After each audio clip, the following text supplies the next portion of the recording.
बाकी अभी एक राजिया का दुआ है, मतलब री मनवार, राजिया के सोरठे बड़े फेमस है। मतलब री मनवार चूर जिमावे राजिया, जिस समय आपसे मतलब होता ना, पुराने टाइम की बातें, तो ये चूर करके, चूरी बना करके लो जिमो खाना डाल करके देते थे। मतलब री मनवार चूर जिमावे राजिया, बिन मतलब मनवार राब न पावे राजिया, राबड़ी नहीं पिलाते हो, मतलब नहीं हो तो राबड़ी नहीं पिलाते। देखो राबड़ी अपने बच्चे बच रही है क्या, अपने सब पी ली क्या, अपने बच गए क्या, तो फिर कोई बचे तो पिला दे। हाँ खत्म हो, राब न पावे राजिया। और मतलब जो वर्तमान काल ऐसा ही चल रहा है, वर्तमान में ऐसा बहुत ज़्यादा घटित हो रहा है। तो इसलिए आध्यात्मिक दृष्टि से उत्तम और कर्म से भी उत्तम अगर कोई लोग हो, सलाह भी उनसे लें, चाहे महिला हो चाहे पुरुष हो। अब मैं दूसरी तरफ इसका पॉजिटिव पक्ष बताता हूँ। आपके घरों में ऐसी महिलाएं, ऐसे पुरुष आपके घर में, आसपास, रिश्तेदारी में हो सकते हैं जो बिल्कुल निर्मल हैं, कोई शक नहीं है, चाहे वो गरीब होंगे, चाहे शरीर से असहाय होंगे, चाहे वो बीमार होंगे, उनका स्वास्थ्य काम नहीं कर रहा होगा, आंखें काम नहीं कर रही होगी, कान नहीं काम कर रहे होंगे, लेकिन एकदम निर्मल होंगे वो संत हैं, वो संत हैं। चाहे वो आपकी माँ है, चाहे दादी है, चाहे पड़ोसी की दादी है, चाहे पड़ोसी का दादा है, चाहे किसी का कहीं से भी कुछ भी है, वो निर्मल है, उनका नाम संत है, वो संत होते हैं। और सलाह लें तो उनसे लें। आप ये समझते हैं कि इसको ज्ञान नहीं है, हम ज़्यादातर क्या समझते हैं कि वर्तमान काल वाला इनको ज्ञान है नहीं, जबकि ये बड़ा भ्रम है। उनको जितना ज्ञान है आपको आगे 50 साल में नहीं होने वाला। ये मैंने बड़ी तजर्बे देखे हैं, बाकी तो आपका अपना अनुभव है। जितना मैंने अभी जिस प्रकृति के लोग बताए, एकदम निर्मल, शांत, जो हर स्थिति में, मरने में भी उनको कोई ज़्यादा फिक्र नहीं, ना कोई ज़्यादा तकलीफ में, जैसे पीड़ाएँ आ गई तो वो नहीं है कि वो चिल्ला चिल्ला करके रोएंगे, नहीं रोएंगे, वो आँख एक जैसी रहेगी, ना दुख में ना सुख में, न लाभ में ना हानि में, ना राग में ना द्वेष में, ना गर्मियों में ना सर्दियों में। आप गर्मियों में उनके पास जाएंगे, कूलर पंखा कुछ ना भी होगा ना, लाइट नहीं होगी, तब भी वो ऐसा नहीं किसी शिकायत करेंगे मेरे तो बड़ी परेशान हो रहा हूँ, परेशान हो रही हूँ, नहीं करेंगे। ऐसे लोग अगर आपके आसपास में मिलते हैं तो ये संत की परिभाषा है, ये योगी की परिभाषा है, ये आध्यात्मिक दृष्टि से उन्नत लोगों की सीधी पहचान है। ना सर्दी से ना गर्मी से, ना लाभ से ना हानि से, ना मिलने से ना बिछुड़ने से। आप मिल गए तब भी उनको कोई ज़्यादा फर्क नहीं पड़ेगा, ना बिछुड़ने से ज़्यादा फर्क पड़ेगा, ना किसी की मृत्यु से ज़्यादा फर्क पड़ेगा, और ना ही किसी के जन्म में उनको ज़्यादा होगा, ना उनके पद मिलने से उनकी कोई अभिमान होगा, और ना ही पद छूटने से उनके अंदर कोई हीन भावना आ जाएगी, ऐसा नहीं आएगा। ये भगवत गीता में लिखा हुआ है। ये जो लाइनें मैं बता रहा हूँ, ये भगवत गीता है कि अगर ऐसा व्यक्ति हो तो उसे योगी समझना चाहिए।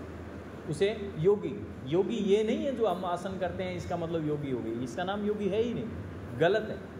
कोई समझ भी ले तो ब्रह्म मत पढ़ लेना।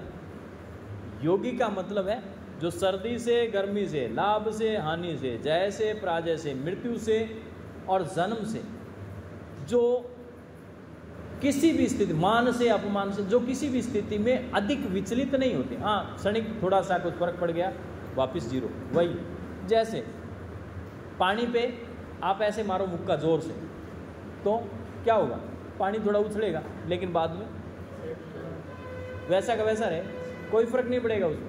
पानी पे आप लठ मार दो जोर से उठा करके, क्या फर्क पड़ेगा, जैसे उसको छोड़ो वैसा का वैसा पानी वहाँ का वहाँ है। पानी को जचा के गर्म कर दो, फुल टेम्परेचर दे दो उसको, कोई सेहत पे फर्क नहीं पड़ेगा, थोड़ी बहुत ऊपर नीचे हो सकता है, थोड़ा सा उसको छोड़ दे, वापस वहाँ का वहाँ। स्वभाव पानी जैसे। और समाहित क्या कर लेता है, तो पानी कुछ भी डाल दो उसमें, कभी धक्का नहीं मारता। ये पंच महाभूतों की बात है। अग्नि धक्का नहीं मारती, पानी धक्का नहीं मारता। अग्नि फिर भी एक उसका ताप है, जो उसका अवगुण है। जल के अंदर सारे के सारे गुण ही गुण हैं। जल के अंदर आप कुछ मल डाल दो, फर्क नहीं पड़ता। गंगा जल डाल दो, फर्क नहीं पड़ता। काली मिट्टी डाल दो, सफ़ेद मिट्टी डाल दो, लाल मिट्टी डाल दो, किसी भी मिट्टी में उसको पानी को डाल दो, उससे उसकी सेहत पर कोई ज़्यादा फर्क नहीं पड़ता है। पानी थोड़ी से देर के लिए धोला हो सकता है, पीला हो सकता है, लाल हो सकता है, बाद में वापस अपना रंग बदल वापस नॉर्मल हो जाएगी, उसका वैसी की वैसी स्थिति आ जाती है। स्वभाव जल जैसा होना चाहिए।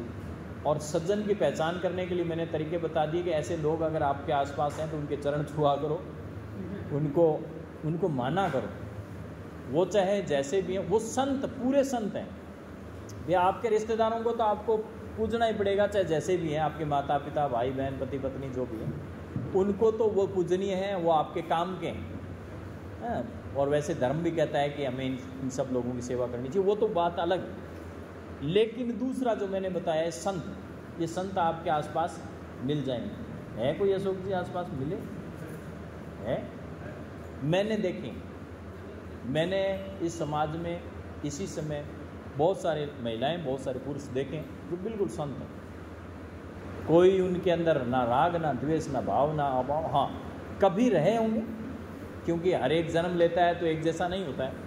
जन्म के समय या जन्म के बाद में हो सकता है वो विवादित रहे होंगे, उनका स्वभाव जो भी रहा होगा, काले पीले रहे होंगे, खराब स्वभाव के रहे होंगे, डाकू रहे होंगे, लेकिन इस समय वो एकदम टकाटक।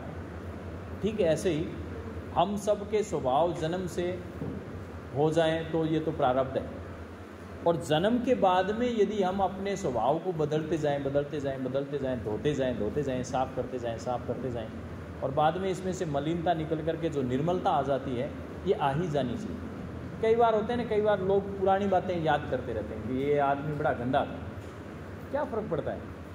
कबीरदास जी, रैदास जी, तुलसीदास जी जितना वर्तमान में प्रसिद्ध, और तुलसीदास जी जितनी अध्यात्म में पूजा किसी आदमी की नहीं होती है, सबसे ज़्यादा तुलसीदास की। और तुलसीदास जी के साथ में इतने बेचारे के साथ में जीवन है कि जन्मने के बाद माँ मर गई, थोड़े टाइम बाद में बापूजी गए, उनको थोड़ा कोई दूसरी ने पाला, बेचारी दाई माँ को ले गई, थोड़े दिनों में उनका भी स्वर्गवास हो गया। तो सारों ने हाथ जोड़ दिए, कहे कि जितू तो काम का नहीं है, ये तो भागा आदमी है, ये कोई लेने देना नहीं इसके अंदर तकदीर काम ही नहीं करती। जो अपनी माँ को खा गया, अपने बाप को खा गया, जो जिसने पाला उसको ही खा गया। तो 6 साल की, शायद 5-6 साल की उम्र में छोड़ दिया सब, नहीं तलाक कह जी, ये राम नाम सत्य, इसको तो कोई नहीं संभाल सकता, क्योंकि है ही ऐसा ये तो। और बाद में वही तुलसी जब हरि के हुए, जैसे भगवान की भक्ति चढ़ी और भगवान का रंग लगा, और भगवान को एक ही उन्होंने कोई माना ही नहीं, तुलसी का एक राम है, बाकी और कुछ नहीं। तब उन्होंने अपने बारे में वृतांत लिखा, विनय पत्रिका में इतना ज़्यादा लिखा है जिसकी कोई सीमा नहीं है, कि अगर मैं राम का नहीं होता तो ये संसार में किसी का काम का ही नहीं होता, किसी का ही लेना देना नहीं मेरा। और आज तुलसीदास बाद में भगवान राम ने दर्शन दिए हैं, सीता जी ने दर्शन दिए, राम दरबार के दर्शन बार हुए हैं, हनुमान जी के दर्शन उनको बार होते रहते थे। कुछ चौपाइयाँ हनुमान जी स्वयं लिख करके जाते थे, कहीं पूरी नहीं हुई तो हनुमान जी ने लिखी, ऐसे तुलसीदास हुई। और शुरुआत पीछे कि जी ऐसा। तो कहने का मतलब कि निर्मल संत जो है, अब तूने छोड़ा पॉइंट, तेरा ही पॉइंट था, तू ही तो साइलेंट हो गया।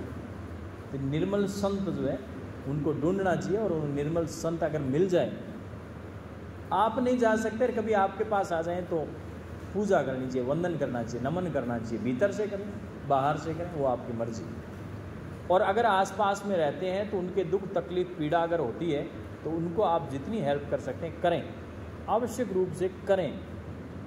यदि कोई लगता है कि इसके पास में पैसा नहीं है, उसके बेटे परेशान करते हैं, देते नहीं हैं, तो आप चुपके से उसके 1000 रुपये, 50-500 रुपये जो आपकी सामर्थ्य हो जेब में डालो, पैसे दे दो, कोई सामान ला कर दे दो। कोई कई बार क्या होता है, हमारे घरेलू रिश्तेदारियों में होते हैं तो हमारे जो है ना काके बाबे तावे ये होने नहीं देते, ये कहते हैं तुम कौन होते हो, हम बेटे नहीं, इसके बेटे हैं, हम इसके फलाने ढींगड़े।